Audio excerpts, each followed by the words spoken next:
میرے اللہ نے سوال کا جواب دیا، خالق اللہ، مالک اللہ، مصور اللہ، مدبر اللہ، اور اس زمین آسمان پر حکومت کرنے والا تنے تنہا اللہ۔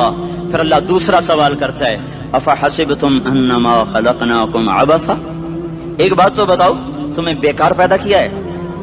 دوسرا سوال، ایحسب الانسان ان یترک سدی، ایک بات تو بتاؤ موت کے بعد تمہیں کوئی نہیں پوچھے گا، مر کے مٹی ہو جاؤ گے؟ سوال میں بڑی طاقت ہے، بولنے والا بڑی طاقت سے بول رہا ہے، بولنے والا بڑی طاقت سے بول رہا ہے۔ جس کو اپنی مکھی کو مسل کر کہتے ہیں نا، کیا حقیر مکھی، اللہ کے لہجے میں ایک طاقت ہے یہاں۔ افحسبتم انما خلقناکم عبثا، اسلام آباد میں بیکار پیدا ہوئے ہو؟ اسلام آباد میں بیکار پیدا ہوئے ہو؟ ایحسب الانسان ان یترک سدی، موت کے بعد کوئی نہیں پوچھے گا، کیڑے کھانے کے بعد ختم ہو جاؤ گے۔ ما خلقنا السماوات والارض وما بینہما لاعبین، کیا سمجھتے ہو میں نے زمین آسمان صرف کھیل کود کے لیے پیدا کیا ہے؟ اب پھر یہاں اللہ نے ہمیں اٹکا دیا، بتاؤ کیوں پیدا کیا ہے، بتاؤ کیوں آئے ہو، کیوں زمین بنی، کیوں آسمان کی چھت تانی گئی، کیوں تو گندے پانی سے اس روپ میں آیا، اور کیوں چلتے چلتے تجھے موت نے آ کے دبوچا، تجھے زیر زمین پہنچایا، کیوں ہے؟ کیوں ہے؟ کسی کے پاس کوئی جواب نہیں ہے، کوئی جواب نہیں ہے، کوئی جواب نہیں ہے، اللہ خود اس کا جواب دیتا ہے، وما خلقت الجن والانس الا لیعبدون، تمہیں پیدا کیا ہے دیکھنا چاہتا ہوں میرے بندے بن کے چلتے ہو کہ نہیں چلتے ہو، میرے بندے بن کے چلو۔ خلق الموت والحیات، زندگی موت کو کیوں بنایا؟ لیبلوکم ایکم احسن عملا، میں دیکھنا چاہتا ہوں اسلام آباد میں مجھے کون راضی کرتا ہے، نفس و شیطان کو کون راضی کرتا ہے، اچھا عمل کون کر کے آتا ہے، برا عمل کون کر کے آتا ہے۔ انا جعلنا ما علی الارض زینۃ لہا لنبلوہم ایہم احسن عملا، میں نے جو اسلام آباد کو خوبصورت بنایا، اور بڑے خوبصورت پہاڑیاں، اور اوپر مری کی پہاڑیاں، سوات کالام کی پہاڑیاں، وادیاں، میدان کوثر، یہ میں نے اس لیے سب کچھ بنایا ہے کہ میں تمہیں دیکھنا چاہتا ہوں کہ تم میں خوبصورت اور اچھا عمل کون کرتا ہے۔ یہ نہ سمجھنا کہ تمہارا رب سو گیا ہے، لا تأخذہ سنۃ ولا نوم، یہ نہ سمجھنا کہ تمہارا رب کمزور ہو گیا ہے، ما کان اللہ لیعجزہ من شیء، یہ نہ سمجھنا کہ آبادی کی کثرت سے تمہارا رب اب گنتی نہیں کر سکتا اور غافل ہو گیا ہے، لا تحسبن اللہ غافلا عما يعمل الظالمون، یہ نہ سمجھنا رات کے اندھیرے، اسلام آباد کی کالی رات اور اس کالی رات میں ہونے والی مستیاں وہ تمہیں اللہ سے چھپا لیتی ہیں، یہ نہ سمجھنا کہ اندھیرا اس سے کسی چیز کو چھپا لیتا ہے۔ سواء منکم من اسر القول ومن جہر بہ ومن هو مستخف باللیل وصارب بالنہار، رات کے اندھیرے میں کرو، دن کے اجالے میں کرو، پہاڑ کی غار میں کرو، زمین کی تہ میں کرو، چوٹیوں پر بیٹھ کر کرو، میدانوں میں چھپ کر کرو، خلاؤں میں کھو کر گم ہو کر کرو، جو بھی کرو گے تیرے رب کی طاقتور نظر تمہارے اوپر پڑ رہی ہے، غافل نہیں ہے، رات کے ناچنے والوں کو بھی دیکھ رہا ہے اور رات کے رونے والے کو بھی دیکھ رہا ہے، گھنگرو باندھ کے ناچنے والی بھی اس کے سامنے ہے اور مسلح پہ کھڑے ہو کر بے قراری سے اللہ کو یاد کرنے والی بھی اس کے سامنے ہے۔ پوسٹر کی زینت بن کے فون بیچنے کے لیے آئے ہائے، کہتے آج آزادی کا دور ہے، یہ کیسی آزادی ہے، یہ کیسی آزادی ہے کہ عورت اتنی سستی ہو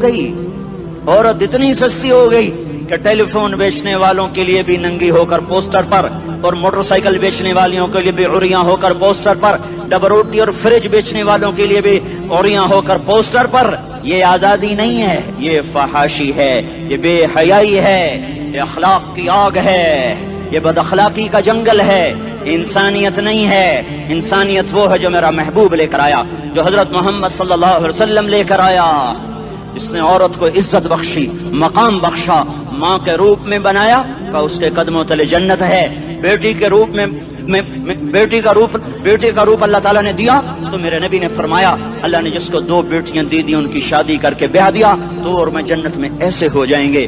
بہن کا روپ دیا تو میرے نبی نے فرمایا اللہ نے جس کو 2 بہنیں دی وہ ان کی خدمت کرتا رہا، ان کی شادیاں کی، شادی کے بعد ان کو وراثت میں ان کا حصہ دیا۔ پورے پاکستان کا رواج ہے مالدار یا فقیر اپنی بہنوں کو بھائی جائیداد میں حصہ نہیں دیتے، جو جہیز دے دیا بس وہی دے دیا اور باقی پر ڈاکہ مار کے قابض ہو جاتے ہیں۔ کوئی بہن حصہ مانگے تو کہتے ہیں بڑی بے غیرت ہے، بھائیوں سے مانگتی ہے۔ بے غیرت تو وہ ہے جس نے ایک چھاتی کا دودھ پینے والی بہن کا حق مار کے گھر بیٹھ گیا ہے۔ تو جس نے دو بہنوں کو پالا، شادی کی، ان کا پورا حق ادا کیا، حق ادا کرنے کے بعد بھی ان کا خیال کرتا کرتا مر گیا تو اس پہ جنت واجب ہو گئی۔ بیوی کے روپ میں آئی تو اللہ تعالیٰ کے نبی نے فرمایا بہترین مسلمان وہ جو اپنی بیوی کے ساتھ اچھا سلوک کرے، اور میں سب سے اچھا سلوک کرتا ہوں اپنی بیویوں کے ساتھ، اور بہترین مال وہ ہے جو تم اپنی بیوی پر خرچ کرتے ہو اور اپنے بچوں پر خرچ کرتے ہو۔ اللہ تبارک و تعالیٰ نے اسلام کو عورت کی عزت کا ذریعہ بنایا۔ یہ عورت کی عزت نہیں ہے کہ گھنگرو باندھ کر وہ اسٹیج پر اس کی چھنکار پہاڑوں کو بھی چھلنی کر رہی ہو اور ایمان کے بھی جنازے اٹھ رہے ہوں۔ کیا ظلم و ستم ہے، جو امت حیا پھیلانے آئی تھی وہی بے حیائی کے اڈے چلانے بیٹھ گئی۔ جس امت نے پاکیزگی کو وجود دینا تھا وہی گٹر کے بیوباری بن گئے، جو سچ کو بیچنے آئے تھے وہی جھوٹ کے ایجنسی ہولڈر بن گئے، جو عدل کا نظام قائم کرنے آئے تھے وہی ظالم بھیڑیے بن کے بیٹھ گئے۔ جبھی تو اللہ نے قیامت کا دن رکھا ہے۔ مظلوم کی ہائے سے بچو، شاید آج طاقت کے نشے میں تجھے کسی ماں کا آنسو ٹپکتا ہوا نظر نہ آئے، شاید کسی بوڑھے باپ کی فریاد تیرے در تک نہ پہنچے، شاید کسی معصوم بچے کا رونا تیرے کان تک نہ پہنچے۔ انتظار کرو، ایک دن آ رہا ہے، ایک دن آ رہا ہے۔ انہم یرونہ بعیدا ونراہ قریبا، تمہیں دور نظر آتا ہے، ہمیں قریب نظر آتا ہے۔ یوم تکون السماء کالمہل وتکون الجبال کالعہن، جب آسمان پھٹ جائے گا پہاڑ روئی بن جائیں گے۔ اذا السماء انفطرت، جب آسمان پھٹے گا۔ واذا الکواکب انتثرت، جب ستارے جھڑیں گے۔ واذا القبور بعثرت، جب قبریں اکھڑیں گی۔ ہاں آج ظالم و مظلوم میں نہ کھیڑا کرنے کے اللہ خدا رہا ہے۔ بہت سے دوست کہتے ہیں مسلمانوں کے ساتھ کیا ہو رہا ہے، کیا ہو رہا ہے، کیا ہو رہا ہے، کافر کیا کر رہے ہیں، ظالم کیا کر رہے ہیں، جس کے ہاتھ میں حکومت ہے وہ فرعون بن چکا ہے، جس کے ہاتھ میں طاقت ہے وہ یہ کر چکا ہے، کوئی نہیں پوچھنے والا، کوئی نہیں ارے ہے، ہم جلد باز ہیں وہ بردبار ہے، ہماری طبیعت میں جلدی ہے اس کی طبیعت میں بردباری ہے۔ وہ ظالم کو بھی دیکھ رہا ہے، مظلوم کی آہیں سسکیاں بھی سن رہا ہے، غافل نہیں ہے۔ اللہ کا عرش ہلتا ہے جب مظلوم کپ کپاتا ہے۔ مظلوم کافر بھی ہوگا تو اللہ اس کا ساتھی بن جائے گا۔ مظلوم کی کوئی برادری نہیں اللہ کے دربار میں، مظلوم کی ایک ہی برادری ہے، وہ مسلمان ہو، وہ ہندو ہو، وہ دہریہ ہو، وہ کافر ہو، یہودی ہو، عیسائی ہو، بدھ مت ہو، بت پرست ہو، آتش پرست ہو، مظلوم ہے تو اللہ اس کے ساتھ ہے۔ دابتاسلہ ناصر خان اسلامی کیسٹ ہاؤس، بیرون کچہری گیٹ، اشرف روڈ، سرائے فقیر خان، پیښور ښار کې د ناصر خان سرار سات ملاویږي او د دې نه علاوه د دیني تقارر کیسټ بم تاسو را د دې دکان نه ترلاسه کیدی شي۔ ارے اللہ کے قدموں میں جھکو، اللہ کو منا لو، حکومتوں کے پیچھے مت پڑو، وہ ظالم ہیں تو صبر کرو، ان قریب اللہ آ رہا ہے، وہ عیاش ہیں تو صبر کرو، ان قریب اللہ آ رہا ہے، افسر راشی ہے تو صبر کرو، ان قریب اللہ آ رہا ہے۔ ہاں تم دیکھتے نہیں ہو، یہاں حسین کا سر نیزے پہ چڑھ گیا اور یزید تخت پہ بیٹھا رہ گیا، ابن زیاد نے فتح کا جھنڈا لہرایا اور آل رسول کے لاشیں تڑپا دیے گئے۔ اللہ کی قدرت اور سنت میں غور تو کرو، ضروری نہیں جن سے راضی ہو ان کے جھنڈے لہرائے، جن سے راضی ہوتا ہے ان کو کبھی یوں بھی کر دیتا ہے۔ کائنات کا سب سے مقدس قافلہ، سب سے مقدس خاندان، سب سے مقدس نسل، خراسان میں ایک آل رسول میں سے شخص کا انتقال ہوا، فاقے آئے، بیوی نے اپنے فاقہ چھپانے کے لیے ہجرت کی، سمرقند چلی گئی، وہاں پہنچی تو ایک والی سمرقند کے پاس گئی، مسافر ہوں، پردیسی ہوں، رات کے لیے ٹھکانا چاہیے، بچوں کے لیے خوراک چاہیے، میں آل رسول میں سے ہوں۔ اس نے کہا کوئی گواہ لاؤ، تو آل رسول میں ہے؟ تو میں تو پردیسی ہوں، میرا تو کوئی گواہ نہیں۔ وہ کہنے لگا یہاں ہر دوسرا آدمی کہتا میں آل رسول ہوں۔ وہ پریشان ہوئی، کسی نے کہا وہ جو پارسی ہے نا آتش پرست بڑا سخی ہے، اس کے پاس چلی جا۔ اس کو جا کر بتایا میں آل رسول میں سے ہوں اور میں پردیسی ہوں، مجھے 1-2 رات کا ٹھکانہ چاہیے جب تک کہ میں اپنا کوئی روزگار نہ بنا لوں۔ اس نے اس کو گھر میں ٹھکانہ دیا۔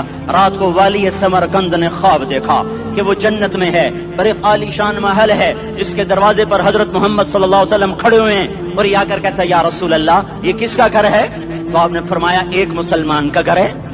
تو اس نے کہا یا رسول اللہ میں بھی مسلمان ہوں۔ تو آپ نے فرمایا اپنے اسلام پر گواہ پیش کرو، اپنے اسلام پر گواہ پیش کرو۔ تو ایسے کانپ گیا، پھر آپ نے فرمایا میری بیٹی آئی تو تو نے کہا گواہ پیش کر، تو تو بھی اپنے اسلام پر آج گواہ پیش کر. آل رسول سے تجھ سے وہ ضرورت کے وقت آئی اور تو نے گواہ مانگے.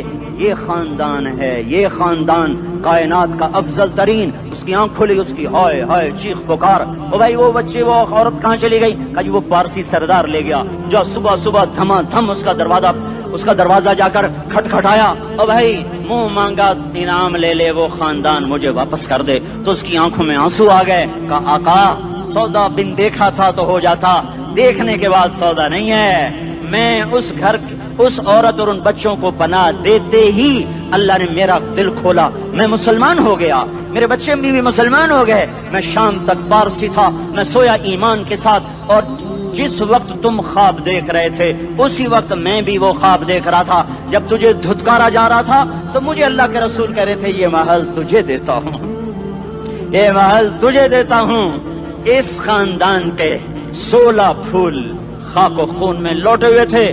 2 سال کے بچے عبداللہ، آئے ہائے ہائے، اور 2 سال کا بچہ تو دشمن کا بھی پیارا لگتا ہے. اور یہ تو آل رسول تھے. عبداللہ 2 سال کا، ان خبیثوں نے اس کا سر بھی کاٹ کے نیزے پہ لٹکا دیا. اور جب حضرت زینب نے پیچھے مڑ کے دیکھا، اوئے ہوئے سر کٹے ہوئے، دھڑ پڑے ہوئے، دفن بھی نہیں کیا، تو ان کی زبان سے نکلا یا محمد یا محمد صلی علیک الالہ وملک السماء هذا حسین بالعراء مزمل بالدماء مقطع الاعضاء بناتك صبايا وذريتك مقتلہ تصفی علیہ الصبا. یا رسول اللہ، یا محمد، او ہمارے نانا، آ جا، تجھ پر اللہ کا درود و سلام ہو، فرشتوں کا سلام ہو. آج اپنے حسین کو دیکھو، آج اس نے آج اس کی مہندی ہو رہی ہے. آج اس کی مہندی کس چیز سے ہو رہی؟ اپنے خون سے مہندی رچائی جا رہی ہے. آج اس نے سرخ پوشاک پہنی ہوئی ہے، کس چیز سے؟ اپنے ہی خون کی پوشاک ہے. جیسے گلاب کے پھول کی پتیاں بکھر جاتی ہیں، وہ مقطع الاعضاء. آج دیکھو اس کا جسم ٹکڑے ٹکڑے